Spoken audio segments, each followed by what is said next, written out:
শঙ্করধ্বনি, উলুধ্বনি, বন্দে পুরুষোত্তম, এগুলো সবাই আমরা সকাল 7টা 5 করেছি। আর 30শে ভাদ্র ঠাকুরের জন্মদিন শুক্রবার সকাল 7টা 5, মানে কি যে সুন্দর সময়টা। এই যে ভাদ্র মাসে রোদ যখনই ওঠে, সেদিন আমাদের বাবান বলছে, মা পুজো পুজো লাগছে, যে সেই সময় যে পুজোর যে রোদটা আর পর্দার মধ্যে যে সূর্যের আলো পড়েছে, আর সেই আগুনের ছটা, সেই ঠাকুর বাড়িতে পৌঁছেছে। আর ঠাকুর বাড়িতে কদিন আগে ঠাকুরের মামা লোহা সে দেহ রেখেছে। আর সবাই ভেবেছিল যে ঠাকুর বাড়িতে কি আবার কোনো অঘটন ঘটছে, জেলেরা ওপারে মাছ ধরছে। আর ঠাকুর বাড়িতে তাকিয়ে দেখছে আগুন আগুন, আগুনের ছটা। কি না, পরম পিতার জন্ম হয়েছে। আমাদের যে পরম পিতা, এই পরম পিতা সকাল 7টা 5 আমরা বলছি, কিন্তু সময়টা কেউ আমরা নির্ধারিত করতে পারিনি কখন সেই পৃথিবীতে এসেছে। সেই হয়তো আমাদের একটা সময় নির্দেশ করে দিয়েছেন যে এই 7টা 5টাই তোরা ধরে রাখ। সেই সময় যে ঋষিরা এসেছিলেন, সেই ঋষিদের এই কথাটাই সে বলে দিয়েছে। নইলে আমরা আজকে পর্যন্ত সেই কথাটাই, সেই অনুযায়ী আমরা কিন্তু চলছি। 7টা 5 উলুধ্বনি, শঙ্করধ্বনি, পুরুষোত্তম, বন্দে পুরুষোত্তম ধ্বনি দিয়ে আমরা মানে তাকে আহ্বান জানাচ্ছি। কালকে যে কি আনন্দের দিন গেছে, এটা সবাই হয়তো কিছু না কিছু অনুভব করেছে। কালকে যখন আমি ওই শঙ্করধ্বনি উলুধ্বনি দিয়ে এসে আমি এখানে আমার নাতনির কাছে বসেছি, তখন আমি ঘরের মধ্যে এত সুন্দর গন্ধ অনুভব করছি, এত সুন্দর। আর তার দিকে তাকিয়ে দেখছি, সে যেন খুব আনন্দে উদ্ভাসিত। আমাদের কি বলার আছে, আমাদের কি কিছু করার আছে? গঙ্গা জলে গঙ্গা পুজো, আমরা তার কথাই বলবো, তার মুখে নিঃসৃত বাণী। এই যে বইগুলো পড়ে যে বাণীগুলো আমরা জেনেছি, সেইগুলোই, এগুলো গঙ্গা জলে গঙ্গা পুজো। আমাদের কিছু করার নেই, কিছু বলার নেই, আমাদের সে যেমন বলায় তেমন বলি। আজকে দাদা যে বলল যে ঠাকুরের ছোটবেলার একটা ঘটনা বলি। ঠাকুর যখন ছোট, একদম ছোট, হামাগুড়ি দিচ্ছে, তখন সে তার দাদুই মানে কবিরাজ, যে বয়স্ক কবিরাজ, তার মনমোহিনী মা নিয়ে গেছে। কবিরাজ যে বড়ি, বিষের বড়ি, সেটা বিষ বলতে ওষুধটা খেলে পরে হয়তো কঠিন থেকে কঠিনতর রোগ কমে। ওষুধ মানেই তো মানে অসুখ, সে তো বিষাক্ত জিনিস। সেই এক মুঠো বড়ি ঠাকুর খেয়ে নিয়েছে, সেই শুকো দিয়েছে। সেই মাতা মনমোহিনী দেবী তো সে তো জানতেও পারেনি। আর সেই যখন সেই দাদু যখন দেখতে পেয়েছে যে এতগুলো বড়ি থেকে কমে গেল, কে খেলো, কি হলো, দেখতে পেয়েছে ঠাকুরের মুখে কালো কালো সেই কবিরাজি বড়ি, তখন তো সে মাথা একদম হাত, সেই উদ্ভাসিত, কি করবে, কি উৎকণ্ঠা।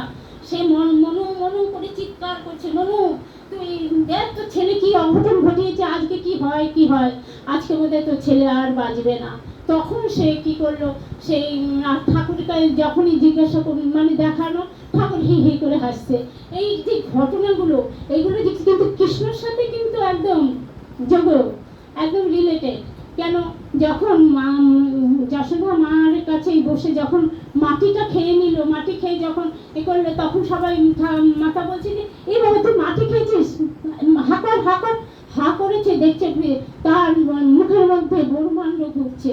কিন্তু ঠাকুরেরও তখন, যখন ঠাকুর ইয়ে করছে, ওই বড়ি খেয়ে যখন মাতা উৎকণ্ঠা, সব গ্রামবাসীরা উৎকণ্ঠা, এই কিছুদিন আগে এত কষ্ট করে এই ছেলে পাওয়া গেল, এই ছেলে বোধহয় আর টিকবে না। কিন্তু তখন ঠাকুর হি হি করে হাসছে, হা করছে। তারও দেখা যাচ্ছে যে সেই ব্রহ্মাণ্ড তার মুখের মধ্যে। এইটা তো একদম মানে আমরা আমাদের মানে পরম পিতা বলে আমরা এটা ভাবছি, কিন্তু আমার মা একটা কথা বলতো, যা আছে ব্রহ্মাণ্ডে তা আছে আমার ভাণ্ডে। আমাদের ভাণ্ডেও সেই ব্রহ্মাণ্ডই কিন্তু ঘুরছে।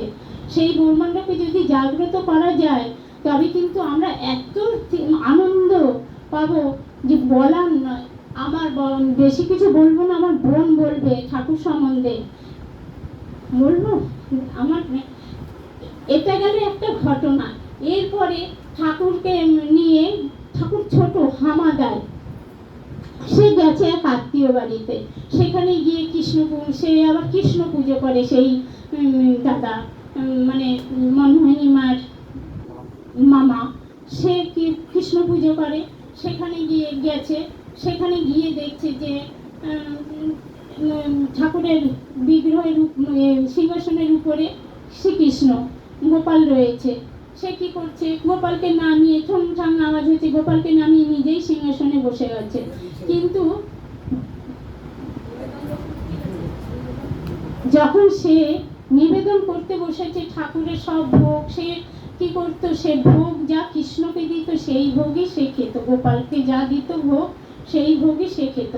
সে ভোগ সাজিয়ে নিয়ে বসেছে, ধ্যান করছে, ধ্যানে দেখতে পাচ্ছে সেই মনুর ছেলে গিয়ে সেই ভোগের থালা খুলে খাচ্ছে।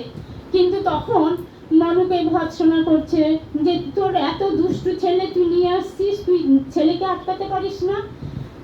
এরকম করে করে সে কি করলো, ছেলেকে আবার সরিয়ে দিয়ে একটা ঘরের মধ্যে আটকে রেখে সে ভোগ আবার সরিয়ে দিয়ে নতুন করে আবার ভোগ করলো। কিন্তু ভোগ করার পরে কি করলো, সে আবার যখন ধ্যানে বসেছে তখন দেখতে পেয়েছে, ধ্যান করছে, নিবেদন করতে বসেছে, তখন সে দেখতে পেয়েছে আবার সেই ছেলে, সেই দুষ্টু আমাদের পরম পিতা, সে গিয়ে আবার সেই ভোগ উঠিয়ে ভোগ খাচ্ছে। আর ঠুংঠাং শুধু আওয়াজ, সে তো মানে অস্থির হয়ে যাচ্ছে, কি হচ্ছে। মনুর এত দুষ্ট ছেলে, সে ছেলে কিছুতেই আটকাতে পারছে না। সে ভোগ আবার সরিয়ে দিল, মনু আবার ঠাকুরকে বকলো, মনুর ছেলেকে বকলো যে তুই কিন্তু যাবি না, তোকে কিন্তু এরকম আমি রেখে দিচ্ছি, এবারে 3বারের বার। তখন সেই ঠাকুর আদো আদো কণ্ঠে বলছে, ও আমাকে দাঁতে কেন, ও দাঁতে বলেই তো আমি যাই, নইলে আমি যেতে পারি, ও দাঁতে, তাই আমি গিয়ে ওর ভোগ গিয়ে খেয়ে আসি।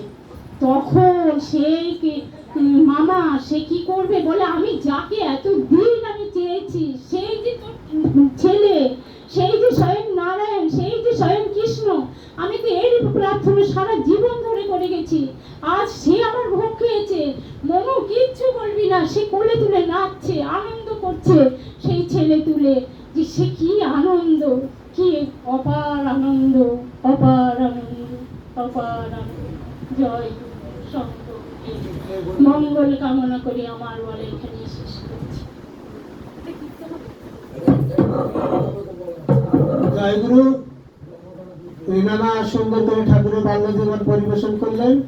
এবার একটা গান পরিবেশন করবেন চন্দন ঘোষ। এই তো বইটা।